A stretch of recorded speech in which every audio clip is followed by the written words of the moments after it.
When the Vanir had attacked the Aesir, they had broken down the silver and gold fence around Asgard, and now the Jotuns could shoot their ice arrows right into the green fields of Ida. The Aesir gathered to discuss what could be done about this. They decided that they wanted a wall of stone to make Asgard a true fortress. Just then, a huge man came driving along in a cart pulled by a huge, beautiful black horse. He would be glad to build their wall, he said, for he was a stonemason. The Aesir were all excited. They loved to build with gold and silver, but stonework was beneath a god. When they asked him what payment he would like in return, his request shocked them. He wanted Freya, the sun, and the moon. Ridiculous, they said. We would never give Freya to a stranger, and to plunge the world in darkness by ripping the sun and the moon from the sky. They were just going to chase the stranger away when Loki came, and he whispered, "Tell him you will give him what he wants, but on 2 conditions. He alone must build the wall, and he must build it within 1 winter. Nobody can possibly do that."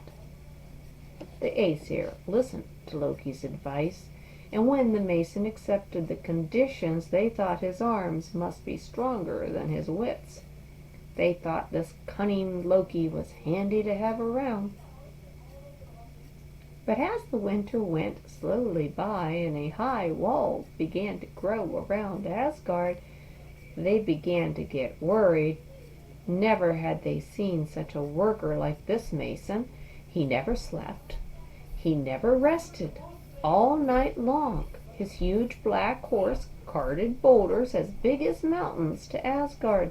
All day long, while the horse ate, the master easily fitted these huge boulders into place.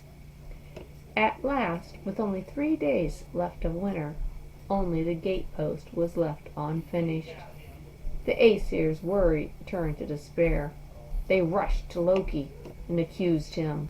"Traitor," they said, "you talked us into this with your slippery tongue. Now you can get us out of it. We can't give Freya to some unknown man, and we can't plunge the earth into darkness by taking the sun and moon from the sky. You have to do something." Loki was frightened, and he begged, "Please, please, just let me go, and I promise I will find a way out." So the Aesir let him go, and Loki disappeared into the woods. That evening, when the mason drove his horse down through the woods to start his night's work of hauling stones, a sleek young mare ran in front of the cart. She neighed softly, tossed her head, kicked her heels, and trotted back into the woods. The mason's big black horse bolted and took off after the mare, and the mason ran after his horse. Later the next day he caught up with them, but both master and horse were too exhausted to do any carting or building that day, so the wall was unfinished when winter came to an end. Then the mason realized that he had been tricked, and showing his true nature he flew into a Jotun rage, for he really was a Jotun, disguised as a mason.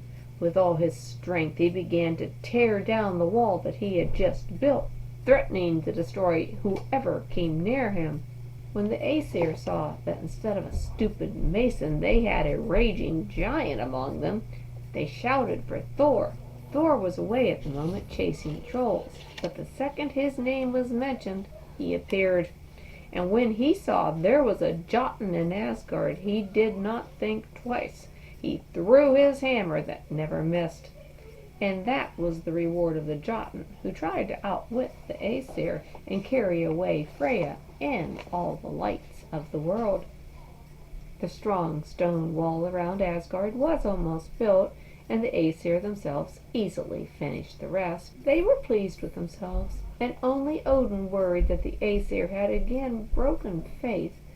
The mason would have kept his part of the bargain. The Aesir had not kept theirs. The wall itself was good and strong, and nobody blamed Loki for his part. Still, he was not seen for a long while. Then one day he walked out of the woods, leading a colt, a little gray colt that glided along on 8 legs. The mare, of course, had been Loki, and he had mothered the handsome colt.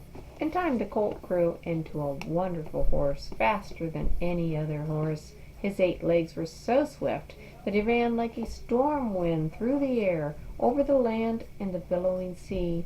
Odin made him his personal steed and named him Sleipnir, the glider.